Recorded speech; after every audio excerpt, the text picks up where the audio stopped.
السلام علیکم ورحمۃ اللہ وبرکاتہ۔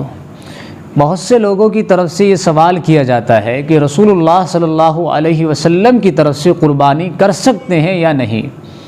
تو یہ بات جان لینی چاہیے کہ رسول اللہ صلی اللہ علیہ وسلم کی طرف سے قربانی کرنا ہر ایمان والے کے لیے خوش نصیبی کی بات ہے، باعث سعادت ہے، باعث حصول ثواب ہے۔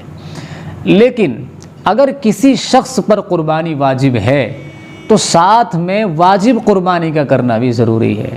ایسا نہیں ہے کہ ایک شخص پر قربانی واجب ہے اور وہ واجب قربانی کرنے کے بجائے رسول اللہ کی طرف سے قربانی کرے تو واجب قربانی اس کی ادا نہیں ہوگی، اس کا کرنا ضروری ہے۔ اگر نہیں کرے گا، صرف رسول اللہ کی طرف سے ہی قربانی کرتا ہے تو ایسا شخص واجب قربانی کے ترک کرنے کی وجہ سے گناہ گار ہوگا۔